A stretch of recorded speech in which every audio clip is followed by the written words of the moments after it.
to Talking Boxing. Hope you had a really good Easter. We've had a pretty big week or so in boxing. I wonder what we're going to talk about tonight. I wonder what. But only joking, we've got plenty to get through. Hopefully our stream is okay tonight. The weather's not real good where I live, so the upload-download speeds aren't exactly fired at the moment. So we'll see how we go. But either way, as I said, we've got a heap to get through. Obviously, you would have seen the events of today. I really don't know where to start, to be honest, because it was we all knew that it might get a bit ugly and or controversial or whatever you want to call it, and it certainly delivered. It was amazing.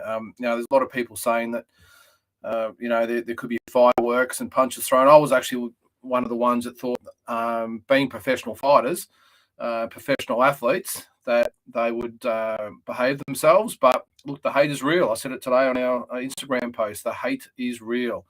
And I don't think I've seen this type of spiteful fight for quite some time. It was just bizarre. It really was.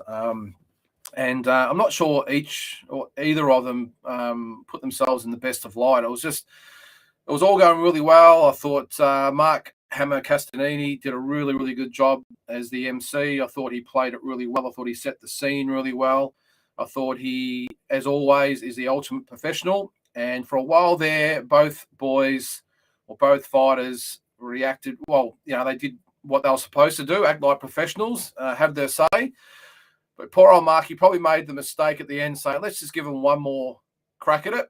And Michael surprisingly brought up the racism thing. I'm not really quite sure where this comes from because I know Michael's Maltese heritage, but the whole racism thing, I'm not sure if someone's advised him to maybe bring that up to unsettle Isaac. Isaac, quite understandably, reacted pretty badly. And as I said, Mark made the mistake of letting them both have one last say. Isaac took offence, as he should have. I thought it was, I really have full respect for both guys. I've promoted both of them multiple times, but I was really surprised that Michael played that race card. I really was. I thought, he might have some other tricks up his sleeve, but I was surprised and disappointed, I will say. I'm not going to sugarcoat that. Really disappointed it's being brought up, especially knowing that it's a free hit. And as they do, the media got hold of it. I put it on Instagram before that the Herald Sun got hold of it. And, of course, the headline is Racism Row Boxing, and we just don't need it. This is a really big opportunity for our sport to get some exposure. Hats off to Sam Labruna and his team. I think they've done a really, really good job getting it out there. I wasn't quite sure how Sam would go in a fight of this magnitude or an event of this magnitude. He's been a promoter for a long time. He's done a lot of really good shows in Melbourne, but I wasn't quite sure whether he'd be up to putting on an event like this by himself. I know he would have had DNL helping as well, but I think pretty much he took the line on this one and promoted the majority of it himself. So I was really surprised, pleasantly surprised that he's done a really good job in getting it out there. The media were talking about it. International sites were talking about the fight, and I was just disappointed that we got that today. Great for views, great for the people out there saying, hey, that's great. But I just don't think when you're getting headlines in the Herald Sun, I'm sure it was all over the news, the mainstream news tonight, which is why I don't watch it because they're full of shit. But that would have been the lead thing. Controversy clouds this big boxing event in Melbourne. So that was probably the only thing that I didn't like. And as I said, I was surprised that Michael ran with this. Very, really, really surprised and disappointed, I will say. On the other hand, Isaac, no surprise whatsoever that he reacted the way he did. And I was actually happy that when Mark Castanini said that we're going to do a face-off, Isaac, I don't know whether you saw it or heard it, quite rightly said, this is not what you want, I guarantee it. Didn't stop it anyway because they got up, a few words were said. I would have thought maybe the security might have sensed what was going on. Sam Labruna obviously jumped in there and did his best, but when you got two of these type of fighters wanting to kill each other, well, what are you going to do? And poor old Sam was thrown out of the way pretty quick. The teams got involved.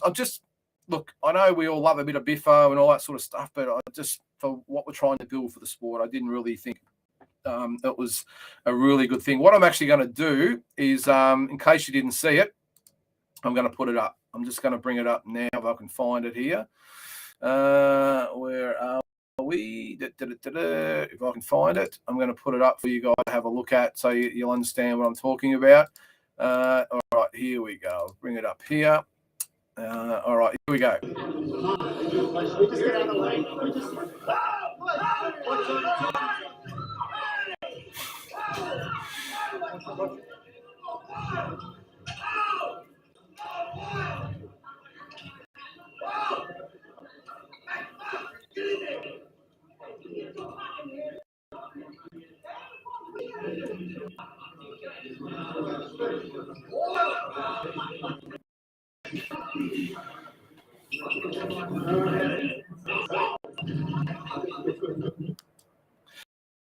All right, there it was. So that was there was a little bit after that, by the way. They had a little bit of an altercation at the door, which was probably worse than that one you just saw then. I don't know exactly who it was, but I'm assuming it was a member of Team Zerafa, had a bit to say as the boys were walking out. I think the last thing you want to do when that's happened, the emotions are high, everyone's pretty fired up, that you want to go and hang shit on them as they're walking out the door. So whoever that was, I think you're a peanut.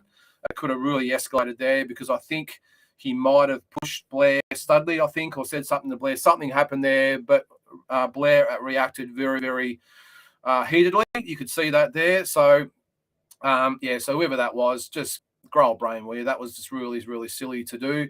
Not a great thing. So, all right. So apologies about the feed too, guys, if it is a little bit choppy.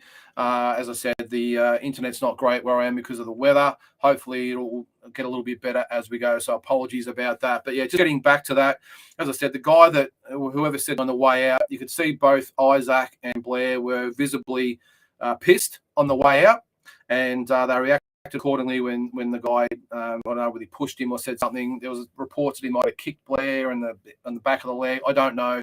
But not a good look. But it is what it is. Not much we can do about it now. Hopefully, look, apparently both guys have made the weight. I did see Michael Zerafa make it before. I'm assuming that Isaac would have made it as well.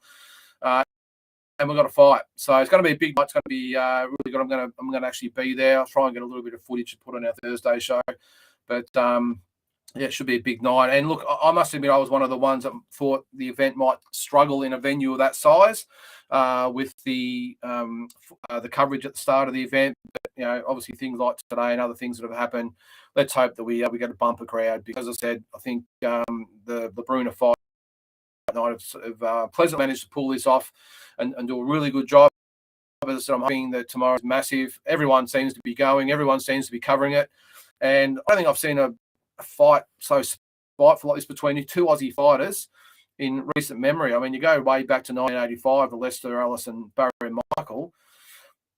I'm sure there's been plenty since then, but I mean, the spot. And I remember back in 2003, 18 years ago or 19 years ago, when Julian Holland fought Shannon Taylor, that got quite heated as well. And I'm sure there's been, those types of things that have happened. First time that a big fight has had this much spite. And I'm just really hoping more than anything that now we've got all these guys are actually going to get in there and actually fight, that we don't have a repeat of this tomorrow night, because as I said, the emotions are running high. Everyone's super emotional. I just hope that tomorrow night, no matter who wins, that all parties involved and teams and the fans really react or behave responsibly tomorrow night. Because I've just got a really bad feeling if there's any controversy or, heaven forbid, there's a disqualification, anything that happens, I've just got a really bad feeling that it might get ugly. And I really hope I'm wrong. I really do, because I'm looking forward to a great fight. It's great for Australian boxing, and can't wait to be there and watch the whole card. Of course, there's the women's world title fight on the undercard, Shanika Johnson and a Mexican opponent. I think Jack Gibbs on the card. So look, it'll be a great event, but more importantly, it'll be an awesome night, hopefully, and it's done the right way for Australian boxing. It's on Fight TV, so grab the link. And as I said, hopefully we've got a big night. So we've gone over the press conference. Hope both boys now have calmed down. The teams have calmed down. They're out there having a feed now and maybe having a laugh about all this and just gearing up tomorrow night and really preparing to put on the show, and we can get on with it. But the thing I want to know is what happens next. And actually, before I go into that, I forgot to actually add the link. If you haven't been on the show before, where are we there? Sorry there, guys. Yes, I've got a... Sorry, guys. Haven't got comments up there. So there you go, James. I've got the link up there to join. So if you want to jump on and have a chat, feel free to come on. It's better to talk about this with talking by myself, so feel free to come on. Pommy, I know what you're talking about in there, mate. Hope the stream's getting a little bit better, guys. I really do apologise. Of all nights to happen, it has to happen now. So I'll put it in there. I'm not sure if it's actually gone in there. I'll put it up again. Yep, sorry, I'll put it up there again. So click to join in and we'll see how we go. But again, let's hope it gets a little bit better and the weather clears as we go and we can get a little bit of better reception here. But yeah, feel free to come on. As I said, this is really important, to talk about these things. It's a hell of a lot more fun when you guys come on to have a chat about it. As I said, so much happening today, just with that press alone, let alone talking about who you guys think will win the fight and why. I'm going to get into that in a little bit in a minute. So come on and have a chat. So as I said, the emotions of what's going to happen now. I'm really curious to see what's going to happen, whether Zerafa is going to let the emotions get the best of him, because in my opinion, his fight, he needs to box Isaac. I think if he stands and trades with Isaac, he could be in a world of trouble. Isaac has got that big right hand. I know Zerafa's been around long enough and is experienced enough to probably react a little bit better than maybe a more inexperienced fighter would. I think Isaac will come out and he will look to land that bomb. But the other thing is how does Isaac react? Today, I've got to unsettle you. When someone calls you a racist, what was, as I said before, really uncalled for, how do you react? Do you let the emotions get the best of you? If I was his team, I'll be trying to settle him down and go over the game plan again and again, just to reinforce what he has to do to win. Because no doubt they've been in for 8, 10, maybe 12 weeks for this event.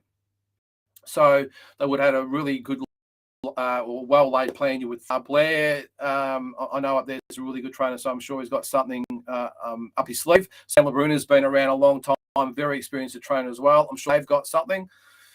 What we got there, is that James? Hopefully we can pick you up all right there. James, is that you, mate?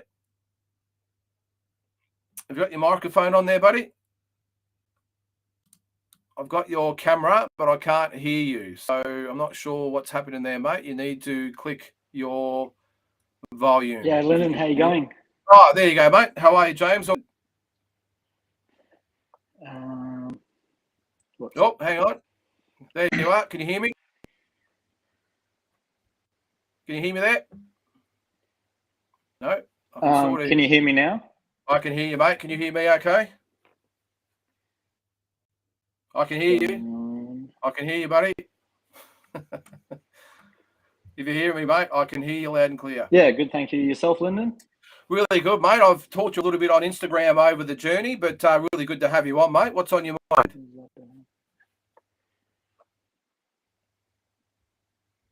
It might be a bit of delay there, is it? Can you hear me, Lyndon? Yes, buddy. I can hear you. Yeah, yes, I can hear you. Can you hear me now? Yes, mate. There might be a little bit of a delay there, but I can hear you. Yeah, what have you got to say on tonight's fight? Yeah. All right, mate. Well, I'll just type your question in there. Yeah, I can hear you fine. Thanks, Lyndon. Okay, buddy. So, tomorrow night, what's going to happen? Yeah, no, must just be too slow. Just not having much luck with this. Sorry, buddy. All good. I can hear you. It's just a bit slow where I am. Yeah. All right, mate. Well, I'll say what I'm going to say, and then you can come in hopefully about 30 seconds later. But I just want to say no, it's gone. I'm sure he'll come back. All right, guys. That was James. James, if you can hear me, mate, you are coming on. As I said, it's just a lag and that going on at the moment. So we'll try again. If anyone else wants to come on. I can see you there, Andrew. At least we could hear him. That's the main thing, mate. Maybe we might get him back. But yeah, as I said, with the fight tomorrow night, I'm really I suppose, cautious or curious to see how both guys are going to react, because I think talking to tonight saying, guys, no matter what happened today, we have to keep the game plan. We have to do what we're trained to do. And I'm really curious to see what happens. I've got a feeling all this might go out the window tomorrow. We might have Hagler Hearns repeat maybe in round one, but we'll see. And that's the one thing that I'm really curious about seeing tomorrow night. So a lot of people have asked my prediction. I did say that I for some reason, I've tipped Isaac Hardman, which is surprising because Michael's got the experience. I think he's got the boxing ability. There's just something about Isaac Hardman that he can just pull it out, and that's the thing I think got up his sleeve.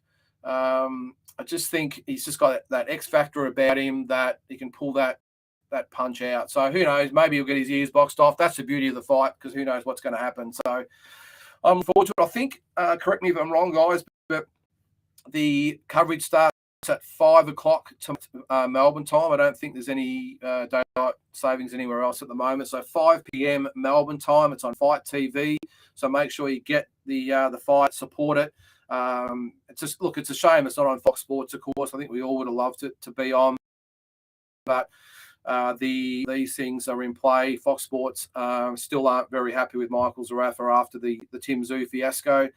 But I think I've said in an episode of the Boxing Deep Dive show in the past that I would have thought that maybe they might have put Australian boxing ahead of this sort of stuff.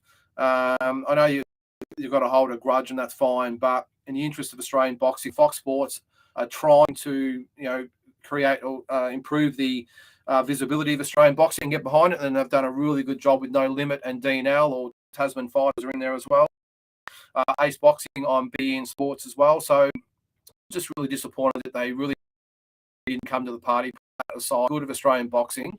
Let's get this fight on Fox Sports. So maybe next time, let's hope the numbers are what they've missed out on. As I said earlier, Sam LeBrun and the team have done a great job. So again, I know I said it a couple of times, but let's hope so tomorrow.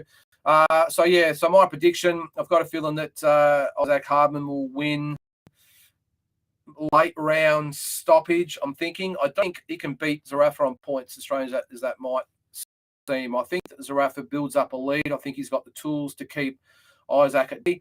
I think he's got the footwork, the speed, the experience, defense. We saw that when he fought Jeff Horn. What a great performance that was. That's fine, James. What have we got there? He said bad signal. All good, mate. It's going to be one of those nights, I think. I live out in the sticks. I've got Starlink at the moment, but I'm not sure it's doing a real good job at the moment. So it is what it is. So that's fine, mate. Yes, Andrew, you did a lot better than you. At least he managed to get some sound. You got nothing, unfortunately. Look, but as we go, I'm sure we'll get a few of you guys on board. I really appreciate you trying to come on and having a chat. It's going to be a little bit difficult. Unfortunately, as I said, where I live, if the weather's not overly great, the stream is shocking, even though I've got the Starlink now. If it's overcast and raining and stuff, it's just as bad as a normal connection. So I really apologise for that. James, so keep the questions coming, mate. If you can't get on, keep the questions coming. Do you believe Hardman can stop Zerafa late? Yes, I do. I really as I said, I think Hardman's got the power. I think I've said this on this show a couple of times. The difference with Hardman is, even though he's only had 12 fights, they've really done the job on him that they did with Jeff Horn. They've thrown a lot of mixed type of opponents at him. A lot of guys having the 12 fights or 9 duds. They would have had imports. They would have had easy kills. Not the case for Hardman. Sorry there, mate. I'll take that off there. He, as Stuart Duncan, the matchmaker, does, he puts these guys in with suitable guys at the right time of their careers. So Hardman has had a really good mix of fighters on the way, against boxers, punchers, southpaws, orthodox, and he's had a really good grounding. So I think that will hold him in good stead and won't make the records look as bad as they might seem. Zerafa's obviously had 33 fights. He's 29-4. Had some really big fights. Cal Brook, Peter Quillen, big fights overseas, and did okay. He did okay in those fights. Probably a little bit inexperienced at the time as well, especially when he fought Peter Quillen.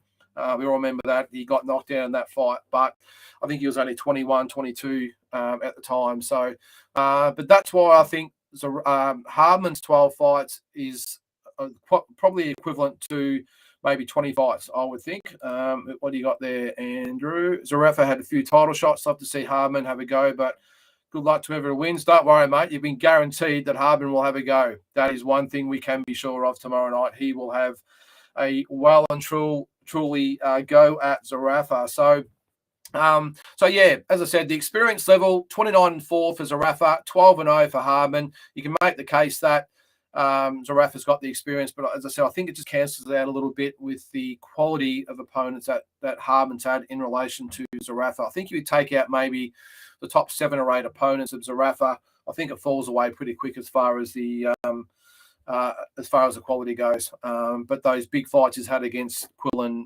Brook, Jeff Horner, obviously twice as well. So yeah, look, I'm just really excited about it. It's a little bit like Christmas Eve for us fans. It's going to be a massive fight.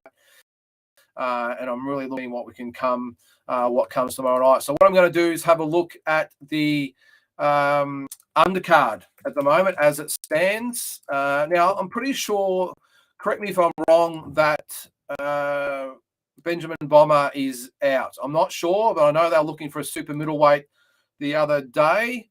I'm not sure that he's the only super middleweight on the card, so I'm hoping that's not the case.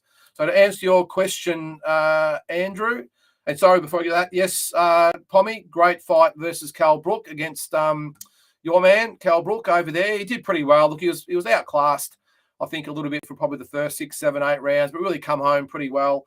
And I thought he did a really good job. Again, to go over there and Pommy, you probably know what it's like in front of an English crowd over there, whether it's boxing or soccer or whatever you want to call it. It's a very, very hard crowd to win over there, especially the Aussies. They love giving it to us Aussies over there. And to go 12 rounds, I think he actually won a lot of the later rounds. So hats off him to do that. He went over to Russia and fought over there as well. He went to America and fought Quillen.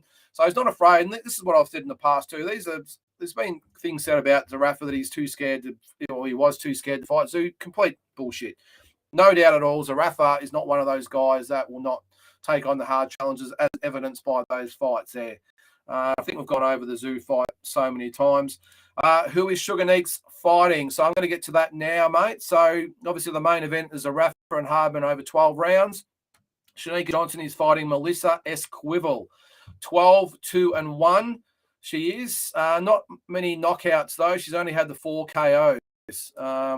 So quality of oppositions, I don't think as great as it might be for a world champion. Shanika Johnson's 13-1. I did say I was a little bit surprised by Shanika actually getting the world title fight. She actually lost to Shannon O'Connell in her last fight back in March last year. So I'm really surprised that she got the fight over Shannon. Shannon's, I've said before, been leapfrogged by Ebony Bridges as well, even though Shannon's been number 1 ranked for so many times. She's beaten, I think, the last fight undefeated Aussie. She deserves a chance, but that's another story. Good luck to Shanika in this fight. I've promoted Shanika many, many times as well in her early fights. And I think she'll beat Esquivel tomorrow night and become our second world champion within a month or so after Ebony Bridges. So the other fight in the cards listed here is Benjamin Bomber Whyte New Ruck, I think you pronounce it. That's the fight I think might not be going on, but correct me if I'm wrong. A big fight I'm looking forward to on the other card is Carly Salmon and Christina Jacobs, the girls. Now, this is a 1-0 versus 5-2, but Carly Salmon's had a really good amateur background. Mousy Jacobs likes. She's a goer. I think this will be a really, really good fight. Hasn't really had a lot of attention put on it, but I think this will be a good one. So I'm looking forward to that one. We've got Kim Alina Ross making her debut against Zoe Puterak, also making her debut. I don't know anything about either of those two. Young kid here that needs to be watched. Jack Gibb, 4-0. Trained by Marcus Amato, who's a really, really good kid, a light heavyweight, up against Nick Wright, who's 1-6. Maybe that might be the fight that maybe might have been cancelled, and they put Nick Wright in as the late replacement. Again, correct me if I'm wrong, but that fight might be the one because I don't think he was listed a week or so ago. So we'll see. And my man, Campbell Somerville, I promoted his debut a couple of years ago now. He's had a lot of injury problems, but a really, really good kid. In this guy as well. So get behind him. He's up against Lawrence Glover, making his debut. So it should be a really good card. As I said, the show starts at 5 o'clock. So yeah, get that stream. It'll be a rip hard. Support Aussie boxing and really get behind these guys. All right, James has said, I know you don't like, what have we got here? I know you don't like Paul Gallen pay-per-views, but how do you see his fight, Harry Garside and Nikita Tszew's fight? I was actually going to get to that in a minute, mate. It's not like I don't like the pay-per-views. I just don't think they're worth $60. I'm not saying the ones with the boxes on them for sure, because of what they do is they always load the cards with the Nikita Tszew's, or it was Tim Tszyu at one time. They give a lot of the boxes some notoriety. The ones I'm against is when they want $60 or $70 for footy players. That's what I don't like.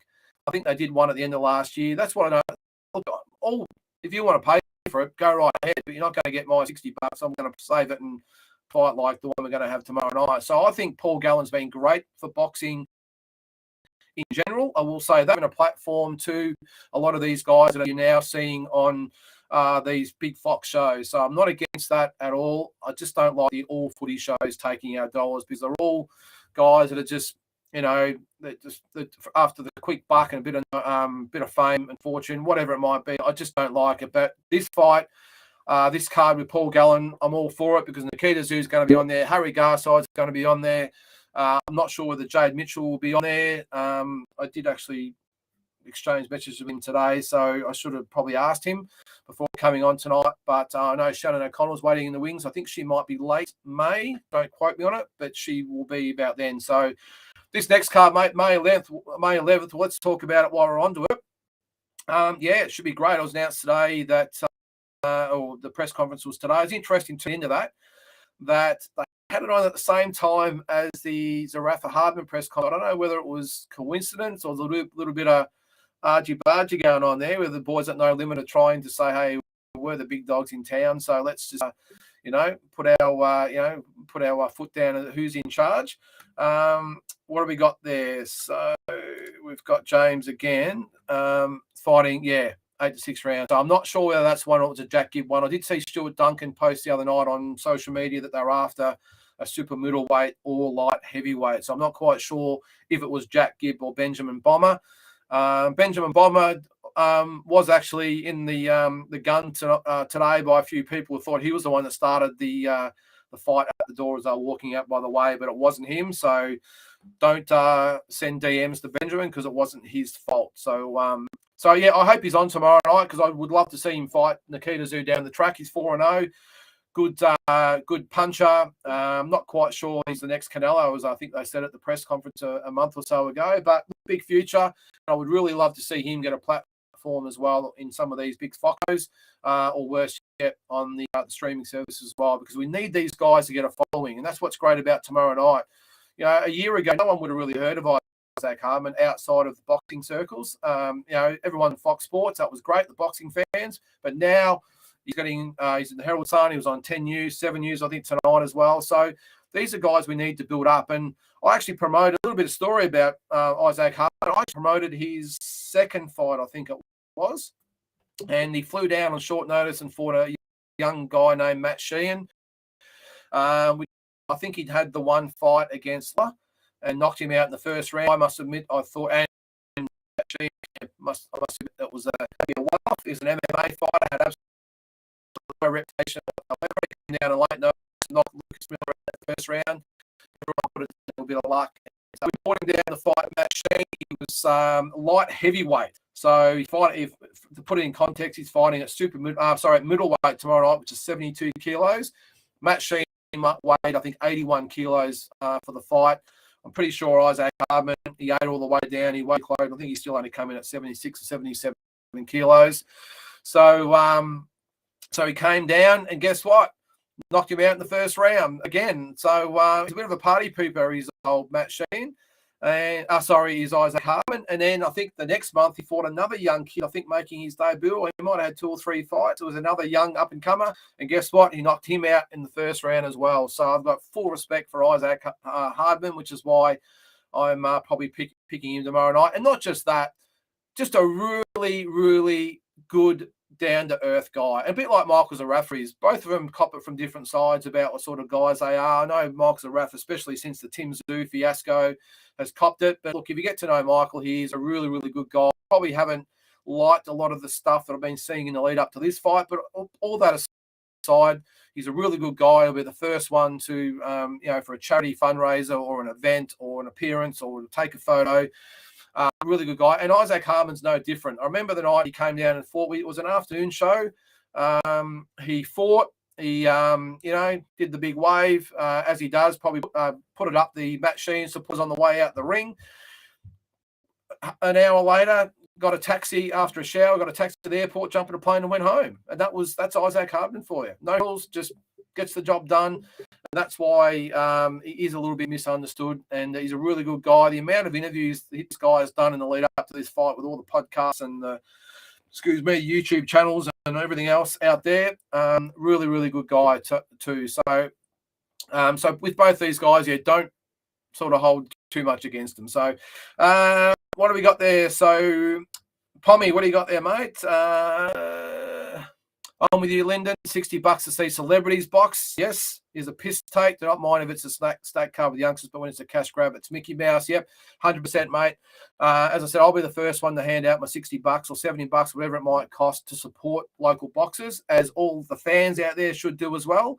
I think if you're a true fan, don't try and pirate it or whatever else. Pay the money, because you've got to. As a promoter myself, I've been there.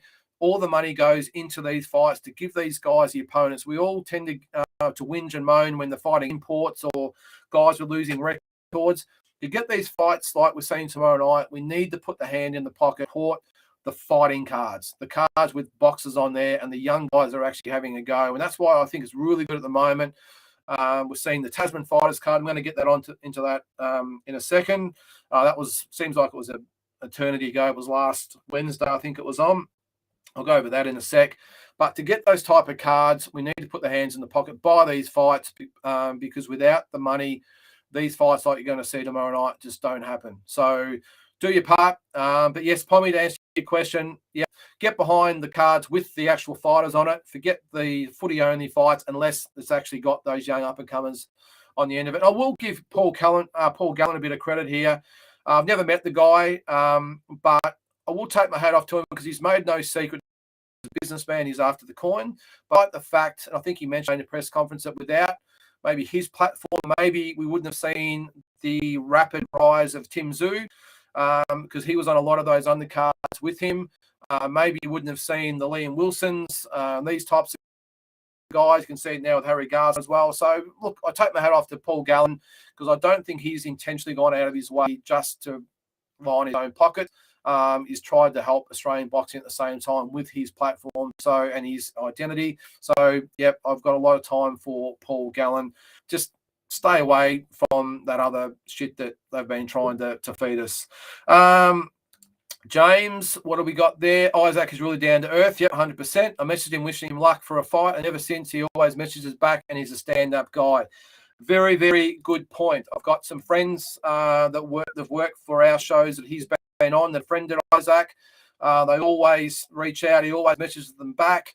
And as I said before, all the podcasts and YouTube channels and all the stuff that he's been asked for, he never says no. He comes on.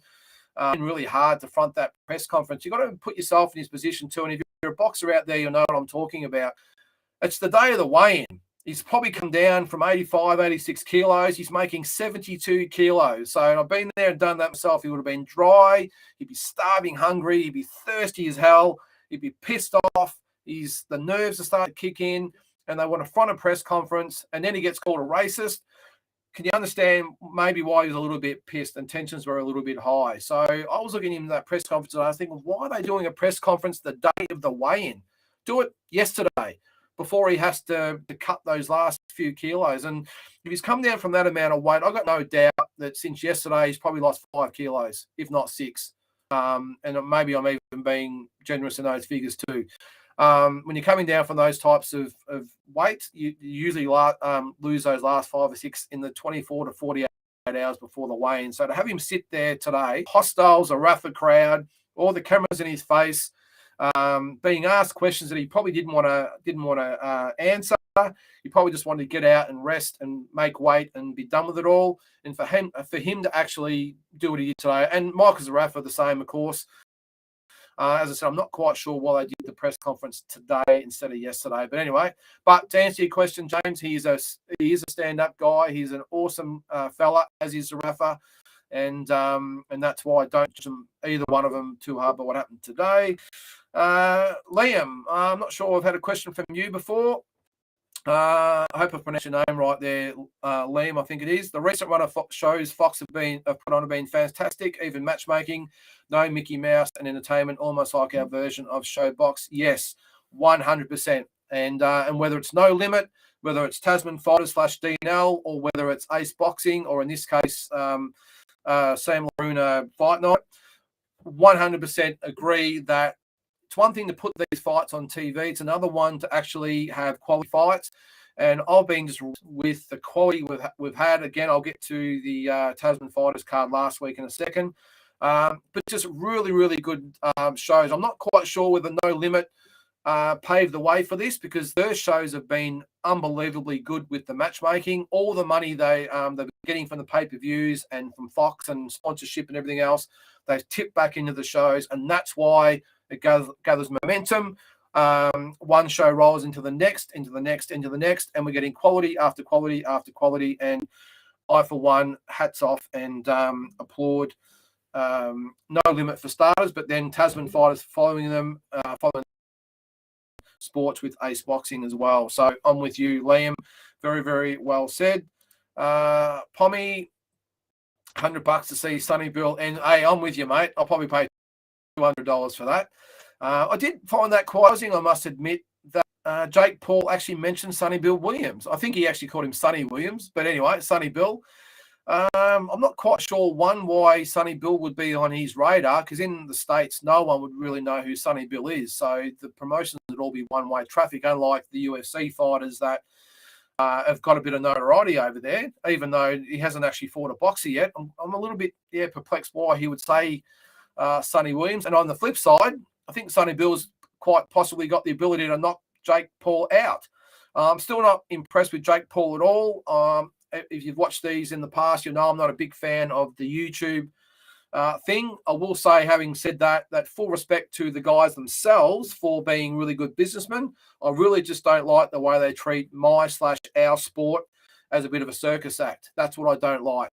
You've got Jake Paul coming out and making ridiculous comments that he's going to fight Canelo. That's what I don't like. If you're going to come out and and I think Jake Paul's slowly turning a little bit now. I think a little bit, but it's a little bit of the football thing. They're just taking the piss when they're coming out and putting these shows on, expecting us to buy it. I know all the YouTube little kiddies out there will buy it, and that's probably what I've got my boxing hat on here, but I want to see it. If Jake Paul wants to get an actual quality boxer and put the undercard on underneath it, then good luck to him. Then maybe I'll come around a little bit. Maybe proper boxing fans will come around, but I haven't bought any of his fights yet, and I won't, because I just think the circus acts, and I think that he's absolutely taking the piss out of us boxing fans, and that's why I don't like it. Before we move on, I'll quickly elaborate on that a little bit more. A lot of people have messaged me also about Floyd Mayweather, who obviously fought his brother Logan Paul, I think it is, last year. I don't sort of see it the same way with Floyd, because Floyd he's made no secret of his intentions. Now, his social media, he's come out and said, look, I'm not pretending these are boxing fights. I'm not pretending that these are real. I'm not pretending they're anything. I'm just saying, why would I retire? Do I have to stop making money? He makes no secret they're exhibition fights. He makes no secret they're not against boxers. He makes no secret they're the real deal. All he's saying is, hey, I'm going to fight this. Do you want to tune in, pay you $60 or $70, whatever it is, and enjoy the show? So I've got no problems with Floyd Mayweather doing what he's doing. Neither have I got a problem with what Roy Jones Jr. and Mike Tyson did. It's a business, so I've got no problems with that. But it's when the Jake Pauls of the world actually expect us to, shit that they're trying to feed us. That's what I don't like. As I said before, if they want to do what Paul Gallen's doing and load it the undercard with really good fights, then I'll maybe come around. But until that, then not going to come on board. What have we got there? We've got Rowan. Strange to have a press conference on Wayne Day. Yeah, I'm glad you said that, Rowan, because I just found it really strange. I've never really seen that before, where they have a press conference in the morning. And as I said before, if you're tuning in, I really felt for both fighters, and not just the fighters, probably the teams. They've had enough. They've had all the lead up to it. So to actually have a press conference on the day of the weigh-in, it just didn't make sense to me at all. So I'm pretty sure Isaac got to Melbourne on Sunday, so I'm pretty sure they would have maybe did the press conference yesterday mid-morning, then give him the rest of the day to make weight, and then today obviously to get the majority of it off, and obviously it didn't really make sense. So, and not the what could have happened if one of those punches had landed, we would have had no fight. So yeah, it's just bizarre. Pommy, great to have you along there, mate. Checked out Pommy's show. It's Pommy in Oz, especially if you're a Carlton man like I am. Support Pommy's channel. Some of the best content on the market. So if you're a Carlton fan, get on there. Huge for Aussie boxing for exposure. If it's Jake Paul, yeah, it would be, mate. It would be for sure, even though he's technically a Kiwi.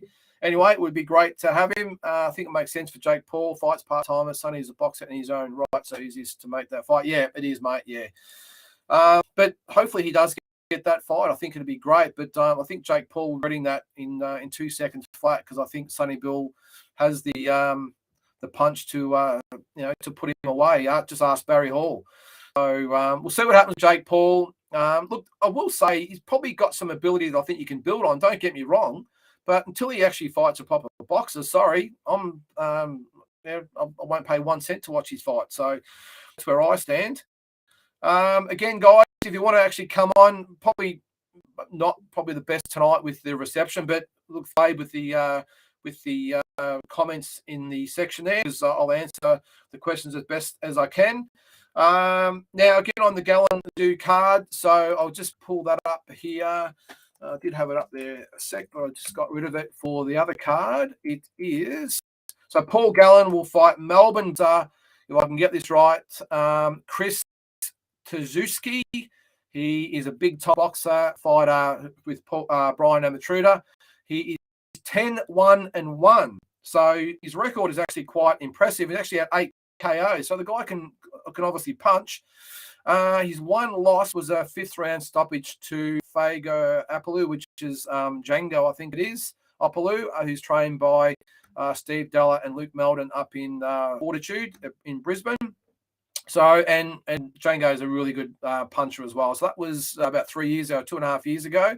He's had 2 wins since then, a 3rd round KO of David Talalay, I think that is, and an 8th round decision over a fighter. I won't try and pronounce his name. So, yeah, so 10-1-1. I'm sure they'll get some views on that one. Harry Garside, Leighton McFerrin. I know Leighton McFerrin really well. Promoted, I think, 2, if not 3 of his fights. Was supposed to come in as the B side and upset both my guys. So thanks, Leighton, for that. Good young kid. I'm not quite sure he's got the ability to go with Harry Garside, who just looks absolutely sensational in his last fight weeks ago against who was that against? Matua. I'll get his name here. What is it? Manua Mate. So sorry, Manua. So I'm not sure. As I said, he's got the ability to go with Harry, who's just a phenomenal young boxer. But as I said, he's had a good win over Daniel Hukalak. That was for the Victoria featherweight title, and George Payne, who was a good young talent as well. 2 good wins over them. Hasn't fought since October when he had a 4-round decision over Madison. So that was his last fight. So yeah, I think if Harry Garside some rounds should be good. And Nikita Zoo up against Mason Smith. I'm not quite out Mason Smith. All I can tell you is 5-0 with 2 knockouts. A big test for him, obviously. So we'll see. Tassie Brown's been saying that his guy, Bo Belvin, might be next to fight Nikita Tszyu. I think I said last week I got no doubt he would give Nikita Tszyu a fight. Bo's a good young kid. I promoted him 4 times, I think it is, like I have most of Tassie's guys, and really, really good young guy. He's had his fight as well. I think he's fighting on Tassie's show on the 11th of June, I think it is. Tassie's next show is, so Bo will be on that. I think he might have another one before that on a Brian Amatruda show. So he might be able to know before then, and hopefully he gets a shot at Nikita, because that will be a fight worth seeing. So I'm up in the air about whether to go to this May 11th fight. I'm seriously considering it. I want to get up there and start actually covering these fights for you guys, getting some footage, some interviews, all that sort of stuff. And right from the horse's mouth. It's one thing to be online and commenting about it, but I want to actually get to the coalface, as I will be doing with a lot of the international fights going on for the rest of the year. I think if you haven't tuned in before, I'll be at the International Boxing Hall of Fame induction in June. That's in Canastota, New York. Some of the fighters being inducted: Floyd Mayweather, Bernard Hopkins, Roy Jones Jr., Juan Manuel Marquez, I think James Toney, Miguel Cotto. So I think one of the Klitschko's will be, even though I'm not sure he'll be there. So I think there's about a dozen or 13 or 14 fighters. So I'll be there for that. Really looking forward to spending some time in New York first and heading up to Canastota. So I'll bring you all the footage from up there, and hopefully we'll get some interviews there, because not only the people that are getting inducted there, there's all the past inductees too. So really looking forward to that. It's been a dream of mine for quite some time. I've foregone the Canelo and will fight in Vegas to get to that one. So I'll bring you all the news for that. Pommy, got another one there. Excuse me. Still crazy in my mind. Gallen destroyed Lucas Brand. Yes, 100%, mate. He did. He had a fight with Dillian Whyte and did pretty well. Crazy how boxing works. That, mate, I don't even know where to start with a Lucas Brown fight. Paul Gallen. Lots of conspiracy theories going around, but I'm with you. When the fight was made, I thought, well, this might be an opportunity for real boxers to knock this on the head. But Paul Gallen got him out of there. Not just got him out of the ring, got him out of there in about 2 minutes, which totally surprised me. I was really, let's just say, surprised how chin failed him, to say that. Not saying anything untoward, but the way he just crumbled. Paul Gallen, I mean, good on him if that was the case, but pretty hard to take Lucas Brown seriously after that, just my opinion, because, I don't think that was the way for him to go out. Liam, again, what have we got there? Belbin's had wars and Crawford in the amateurs. Yes, mate. You obviously know your boxing. Back in the day, Guy Belbin, I think, was the main one. Quite sure who the other Belbin was. There was a couple of them, I think, but Guy Belbin I remember very, very well. He was a middleweight. He had some great fights with Crawford and a few of the others around that time, the 90s amateurs. Who can forget it? A great time for Aussie amateur boxing. And a little bit of info for you as well. Guy Belbin actually fought my brother back in the day. I think he got disqualified against my brother. I think it was the way the fight went. It was just a matter of who was going to get disqualified first, because there was elbows and heads and probably knees and like shoulders going everywhere. It was just a matter of who the referees disqualified for first, and it was Belbin, Guy Belbin. So tough guy though. I remember that he had the mullet and the shaved hair and all that. Typical Tasmanian out there. All due respect to our Tasmanian friends out there, especially Tassie, who might be watching. So, but no, he was a really, really tough fighter, and Crawford, you wouldn't get much tougher than Crawford. Fights next month.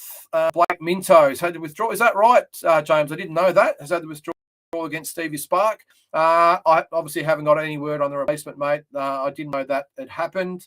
I had all my focus on Hardman and Zerafa for this week, but I didn't know that, mate. So thanks for bringing that up. I will do some homework on that and see, unless anyone else out there knows. I'll tell you what, though, I think I said it on the show, was it last week or the week before? I wouldn't mind if Ty Telford's got nothing on around that time. I wouldn't mind him jumping in with Stevie Spark. I think that would be one of the fights of the year. Actually, when you think about it, whoever Stevie Spark fights, it's going to be a war. But I've got a lot of time for Stevie. Again, discount the fight that he had with Tszyu. I think you can write that off. Took it on a week or two's notice and went up 3 divisions or whatever it might be. So really good young kid. So I'm hoping everyone gets behind Stevie. Ross Levitt. Brown looked wrong one. Brown looked terrible. Yeah, no shit, Ross. He looked worse than terrible. He looked shocking. I'm not just don't know whether all you guys out there that would have seen it, he was. I think they said he was munching on a hot dog. I don't think that was the case. I think it was a protein bar or energy bar or something like that. But he looked so where he was actually too relaxed. And I remember watching the broadcast thinking, I just don't think he's there. Like he just got out of bed. He didn't have a care of the world and went out and he fought that way. And all due credit to Gallen, he got the job done. But I just remember thinking it was just bizarre how switched off that Lucas Browne was, and obviously told in the fight because he got demolished in 2 rounds. So, Pommy, crazy as Lucas helped Fury with one of the sparring sessions. Yes, he did. Saying he could go to, yeah, it is. Yeah, it's an unusual one. I don't know, but as I said before, I'll always respect anyone that gets in the ring, but I must admit after that fight that Lucas Browne had there, I can't look at it in the same way. I'm sorry. I know he had the good win over Django in his last fight. I think he's had another one just cancelled, I think, and he's trying his best to get another big fight. But after seeing him fight the Dillian Whytes and the guy knocked out in Russia, sorry, escapes me his name, knocked him out to win the interim or a version of the WBA world title, by the way, and then the same fight Paul Gallen. It just didn't make sense, but I just haven't been able to look at it in the same since. I'm sorry. Hopefully he might redeem himself, but I'm not sure. Yes, James, Lucas Browne did stop Django last year.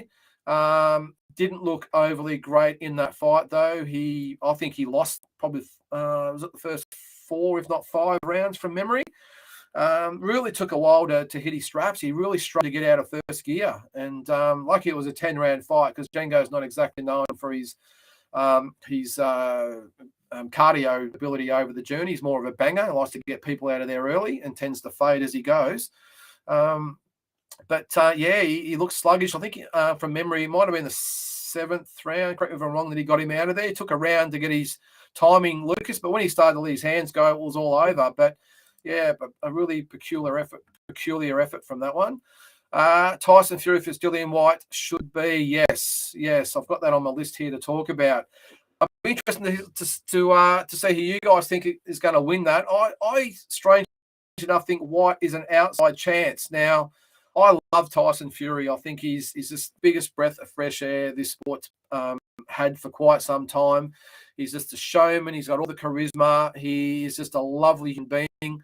Looks anything but a boxer, but I just love everything he brings to it and what he has brought to the sport in the past. I love the awareness he's brought to the mental health problem we're having in the world at the moment, and I love him. But again, styles make fights, and Dillian Whyte's got nothing to lose. I think he's a chance. Only there's a little asterisk beside that. Only if Tyson Fury comes in and he's seeing it as a stepping stone, either the Joshua fight or the Usyk fight. If he doesn't come in 100% switched on, I give Whyte a chance. If Fury, if Fury comes in the same mindset condition that he was in for the Deontay Wilder fight, I think it's an easy night. But again, just like tomorrow night, depends how he rolls into the fight and what quality that he brings. It should be great. I will say, though, I must admit, I did look at the schedule today, and it's not actually available on. They've got the Castano and Charlo fight on the 14th on there. I'm maybe thinking it's because it's so early in the morning. I'm not quite sure exactly what time it is. But yeah, really curious. The Fury Whyte fight is not available on pay-per-view. I'm not sure. It's not on DAZN because it's through ESPN with Top Rank. So unless it's going to be free, I would strongly doubt that. But correct me if I'm wrong. Because I don't know what's happening there. And as you just said there, mate, Pommy, cannot wait for Fury and Whyte. Should be great, especially for you English fans out there. Should be a great night. Again, in the past, I keep going back to past shows. In the current climate now, no one does it better than English fans and the English promoters at the moment. There's nothing better. The atmosphere and the buzz, you can feel it. You can just hear it coming through the screen almost, just the tension in the air. As I said, no one does it like the Poms. And I know America is the home of boxing, or traditional home of boxing. Give me a fight from Wembley Stadium with 80,000 fans, or I think the other week there was the one in Manchester, there was one in Leeds. Unbelievable atmosphere there. And to be honest with you, I would love to go. I always go to Vegas probably 2 or 3 times a year. I would love to go to a big fight in England. I just think it would be great if I could get a ticket, because I think they go pretty quick over there. Pommy, mind blowing. The White fight there was something like the White didn't get out of him. Yep, I agree, mate. Something different right with the Gallen fight. Yes, we've gone over that one. Another one. I really appreciate you coming on here, Pommy, with your comments. Going to be a ripper fight on paper. White just comes for you, works the body, gets inside. Well, I'm glad that you're a boxing fan too, Pommy. I know you're obviously a footy fan. Maybe you can reel out a few stats here for the fight. I'd love to hear him. You can be a stats man for the fight. But yeah, I'm with you, mate. Andrew, sorry, before we get to that one, Liam, yes, sorry, you've hit it on the head. Available on Stan Sports. Apologies, I did see that last week. I forgot all about that. It's on Stan. So if you've got Stan, I'm assuming a lot of you signed up for the Sonny Bill Williams and Barry Hall fight. Hopefully Stan got the hooks into you and you subscribed. But yeah, get on there. I'm not quite sure how much is, Liam. If you know that, make sure you put it on the screen there. I'm not quite sure how much that was. Yeah, so apologies for that. Just a brain fade there. It is on Stan Sports. Sorry, it's Andrew. White definitely has a chance. Yep, I'm glad I'm not the only one thinking that. Fury coming lighter to box.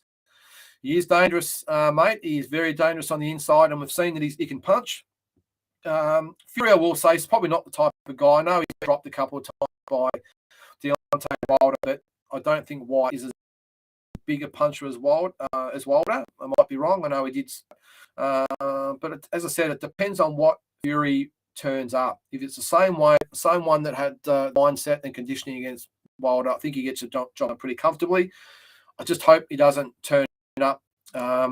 Just thinking, as I said, it might be a stepping stone to the Usyk Joshua winner.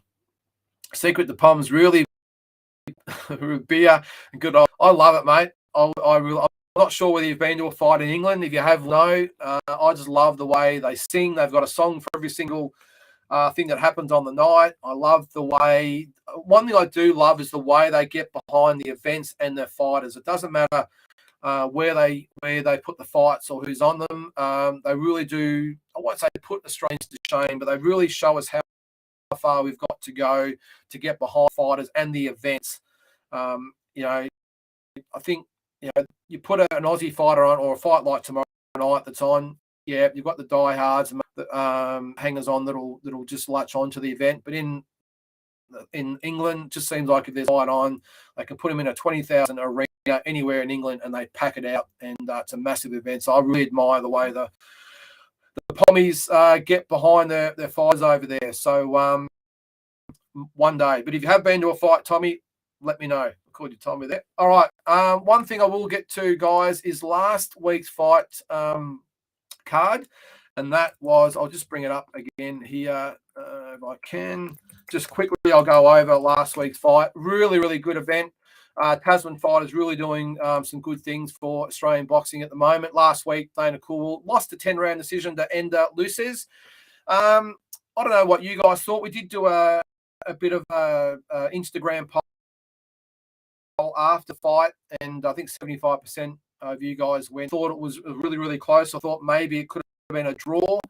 Really interesting the way you viewed the fight. The Luces really pushed the fight. He let the haymakers go, really put it on Cooler. But I thought Coolwell fought really, really well. I thought he was really calculated with his punches. Really didn't waste his punches and landed, I thought, the more cleaner shots.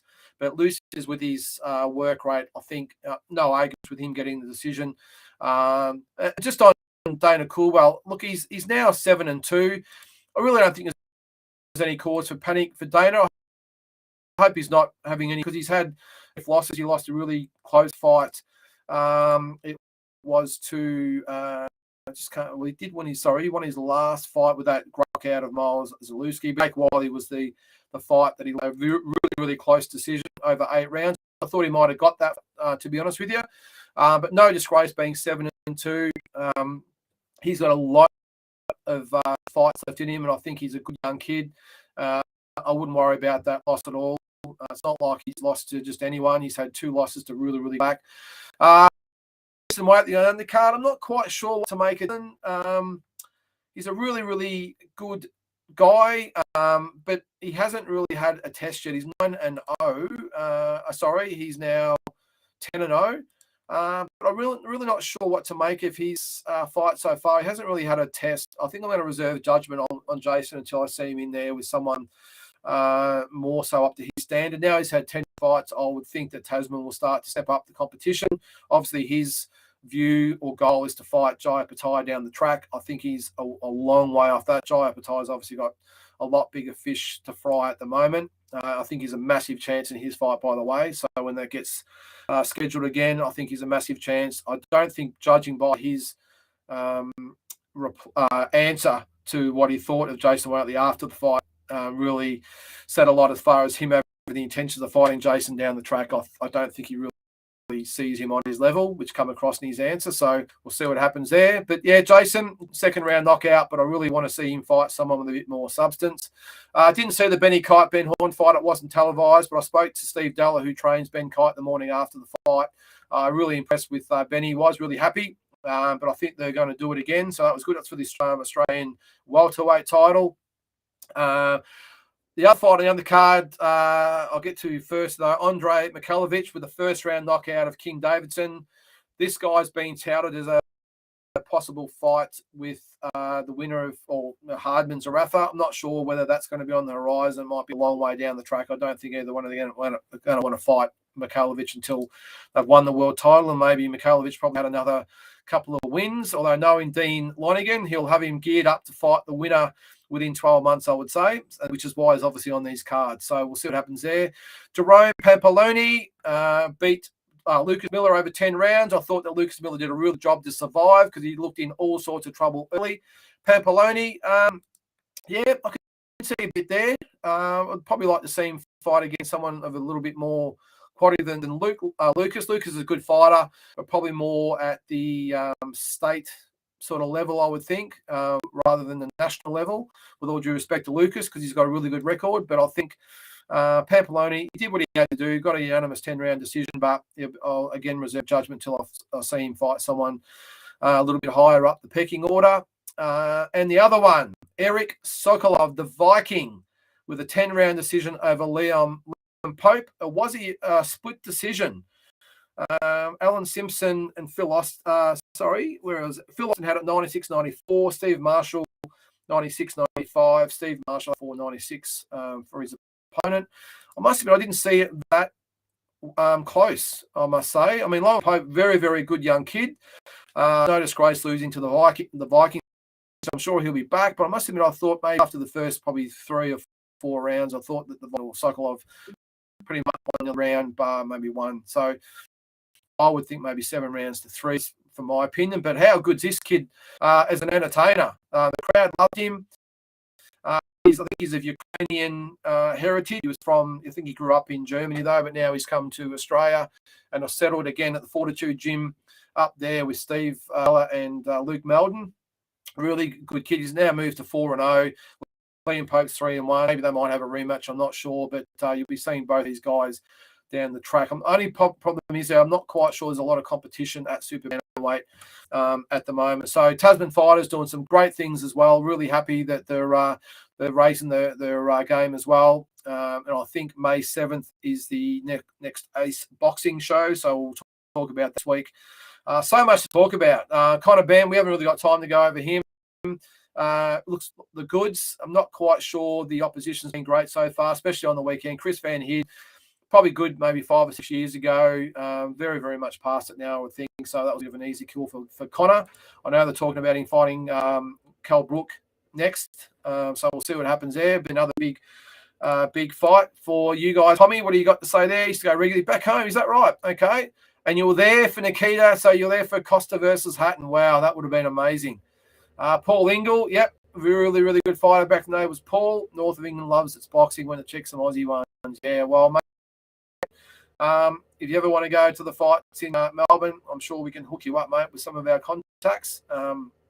Some big things happening in Australian boxing. But how good would that have been to see Costa versus Ricky Hatton. And I actually saw Ricky Hatton fight Manny Pacquiao in Vegas. I remember back in 2009. It was my first big fight in Vegas. And all I can remember the whole time was the Pommies with there's only one Ricky Hatton. They sang it relentlessly for the whole week. Everywhere you went, that's all you heard. You couldn't get a beer in or get a beer in any of the pubs in Vegas that week because it was packed with Pommies over there. And I think I ran out of beer at one somewhere over there. So just amazing atmosphere, and not so vocal after the fight. After the man got flattened in 2 rounds by Manny, but yeah, I remember the atmosphere over there was awesome in Vegas. So yeah, it was great. So Canelo Bivol, we'll cover that maybe next week. That's in a couple of weeks' time. Next weekend too. Girls fight, Katie Taylor, Amanda Serrano. Interesting to hear what you have to say about that one as well. Biggest women's fight of all time. So that's great as well. So that's about it, guys. I was going to go over my top 10, but I'll do that next week. I might even cover it in Thursday night show. So if you're looking out, we record Boxing Deep Dive on Thursday night. It's out Friday morning. We'll have full coverage of tomorrow night's fight. And maybe ends and fireworks to go with it. But I really appreciate you all tuning in. The ones that sent comments, really appreciate it as well. Hopefully next week we'll have a little bit better weather and our reception will be a little bit better. But look, if you can't come on for whatever reason, make sure to fire those questions through, whether it's a topic or something like that, that we can have a chat about. So, yeah, if you're not comfortable coming on, fire some topics you would like to see discussed, some opinions about different things, and happy to have a chat. Thanks, James, for trying to have a crack to come on, mate. As I said, we're at the mercy of the weather, unfortunately, with our internet. They said getting Starlink was the go, but unfortunately, it's not great with when it's overcast. So it is what it is. So thanks, everyone, for tuning in. As I said, make sure to watch out Friday morning for a full wrap of the fight. Tomorrow night's fight should be great, and we'll have all the rest of the news. I'll be back next Monday night, probably around 7:30, I think. A few people have said that might be a bit more suitable time slot. I just wanted to get on a little bit early tonight with everything that's going on at the moment. So thanks again, guys. We'll see you then. And make sure you tune in also to Classic Fights and Dream Fights. And if you're going to the fight tomorrow, have a great night. Play it safe. Cheer as loud as you can. And if you're not sure, if you can't get there, make sure you buy it on fight.tv. So thanks again, and we'll see you next